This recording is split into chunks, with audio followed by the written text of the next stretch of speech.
Hi everyone, and welcome back to our field of oilseed rape. Here we've had colonies on pollination services for most of the spring.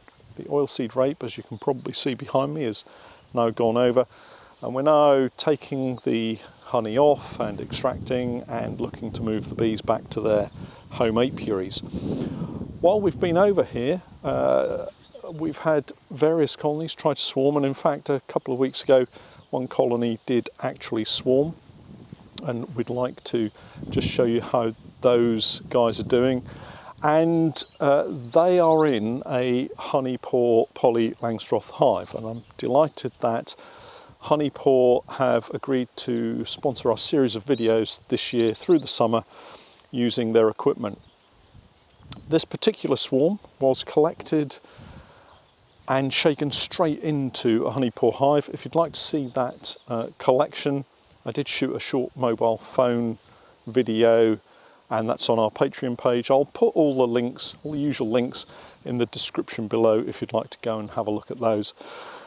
So we're here about 10 days after the event of the swarm. The bees went straight into the 10-frame Polystyrene Langstroth hive. For me, it was a really simple swarm collection because I could hold the floor and the brood box beneath the swarm and just shake them straight into the box. I couldn't possibly have done that with one of our wooden hives. As I've mentioned before, struggling with a bad back does mean that lifting can be a bit problematic, but using the lightweight materials of the Polystyrene hives, it was really simple to be able to collect them. We put them straight down onto a pallet, which you'll see in a moment, added a feeder. We put the feeder on the following day, even though it was obvious that these bees had come from one of our colonies. I always like to leave them for around 24 hours before we put the feeder on. So let's take the camera down and see how they're getting on and see how far they've gone in drawing those brood frames with fresh comb. There's a little bit of smoke at the entrance, and just undo the strap. So we've checked back on the records, and turns out it was about a fortnight ago.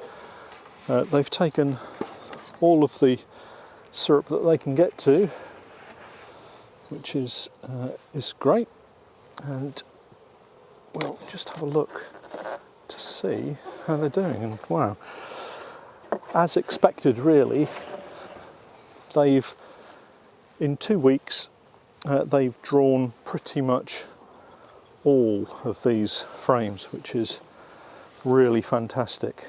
So let's just have a quick look through, see how they're getting on. And this is what swarms are designed to do. So this is the outside frame, pretty much fully drawn. I'm just going to kneel down beside this this colony, make it a little bit easier for myself.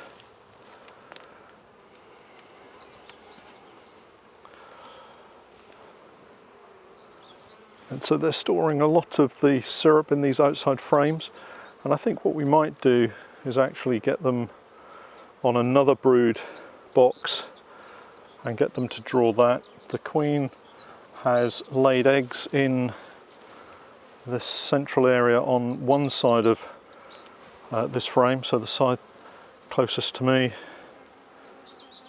and that looks really good. It's always really nice to see fresh drawn wax. It looks fantastic compared to the really old dark comb that you sometimes see in your colonies when you get a swarm and they draw as rapidly as this. It's really lovely to see. So this is a Polystyrene Langstroth 10-frame hive, a super light handle, really nice equipment, and the floors come in a couple of options. This one is called a migratory floor. It's one of the older designs. The newer migratory floor has an entrance lip at the front, which allows for a little bit more ventilation for when they're being transported, in that it keeps the hives from touching each other. But these are really lightweight and work really well for me.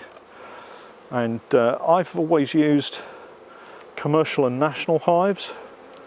Was kind of late to the party in using Langstroths, but I can see the attraction of the Langstroth, so much so that it's now my preferred hive. This frame we have lots of eggs in. This is my preferred hive. I like the way they're constructed. I know there's always been a question over the use of polystyrene, the use of plastics, but if looked after, well painted and cleaned regularly, they should last. They certainly last a lifetime of use. I haven't seen the queen, but that's no real problem. There's plenty of eggs and some brood. In fact, the queen is on this side of the frame, and where is she? Instantly placed her cloaking device on. She's here, and is actually unmarked and unclipped, so it looks as if she could well be a queen that has been produced this year, because we tend to mark all of our queens, and that's why she's unclipped.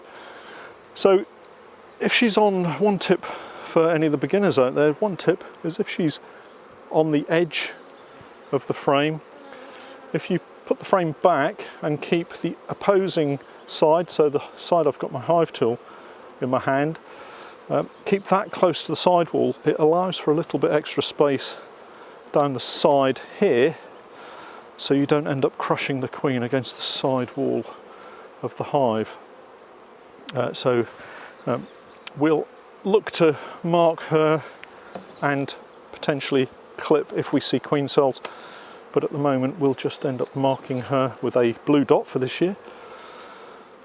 Lots and lots of pollen in this frame, and we've actually got a pollen trap from Honeybee that fits their ventilated floors, so we'll be giving those a try in the not too distant future, so do look out for that video. And onto the last frame, and of course the extra width of these frames means you can cram an awful lot of brood into a relatively shallow box. Absolutely masses of pollen in this frame. So what we'll do is we will add a second brood box, and we'll keep the feeder on and we'll feed them and see if we can encourage them to head up and start drawing that as well. And we'll keep an eye on this colony through the summer and do some repeat videos to show you how they're getting on. So I'll just get that second brood box. Not forgetting to put this frame back in before we do that. Plenty of space down this side, so we don't have to shake the bees off.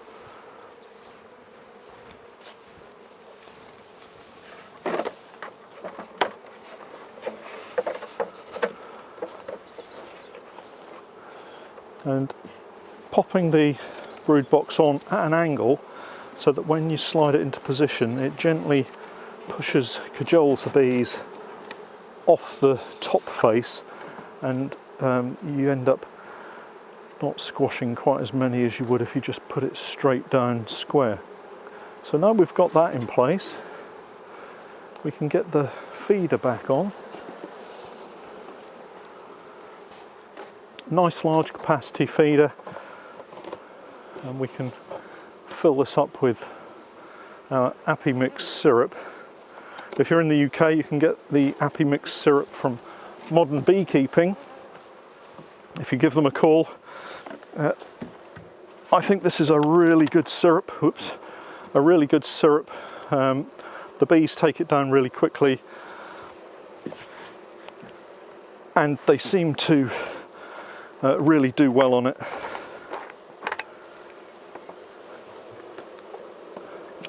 So I'm going to give them all of this jerry can of syrup, because they've got a lot of frames there to continue to pull.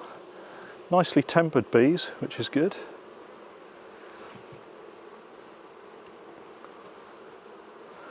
And this now should allow them to draw that second brood box, and we'll use that brood box in order to build up other nukes that we've got, other honey pour poly nukes, which only have 4 frames in, so we can take the top box away and divide that up and use drawn comb for other hives. So all that remains is to pop the roof back on. We have a clear cover board that fits on top of the feeder, but if you're using a migratory roof, and this is one of the nice innovations on these hives, it fits nice and flush and square on top of the box, so you don't actually need to put a cover on. If you're using one of the telescoping roofs, what I would call a standard roof, it sits down the side as a normal standard roof would. Means that the footprint is slightly bigger, but for that one you would need to use the clear cover board. Without the clear cover board, the roof has notches in it. Rather, the feeder and the brood bodies have notches which accept these small lugs, and it holds everything nicely in position. As with the nukes, the roofs also double up as a floor. There's an entrance at one edge, so if we wanted to, for instance, split this colony, let's say that they were very vigorous and we wanted to reproduce from them, or we had a queen cell that we wanted to put into a queenless colony, we could simply put a roof like this in between the 2 brood boxes. Let's say we didn't have sufficient floors with us, we could just use an additional roof, and that would then form the basis of a floor until we could move everything around and get a proper floor for them. So let's just pop the strap back on, just to prevent the wind from blowing the roof off, and that is our inspection complete. My thanks to Honeypore Hives for sponsoring this series of videos. If you'd like to get further information on their hives, take a look at the links in the description below. Have a look on my website, drop me a message via my contact page, or if you're in the UK, have a look at the Modern Beekeeping website and have a chat with Paul over there, and he'll go through what stock he holds and talk you through the pricing. Well, that's it for today. We're going to head off and do some more inspections, but for now, thanks for watching.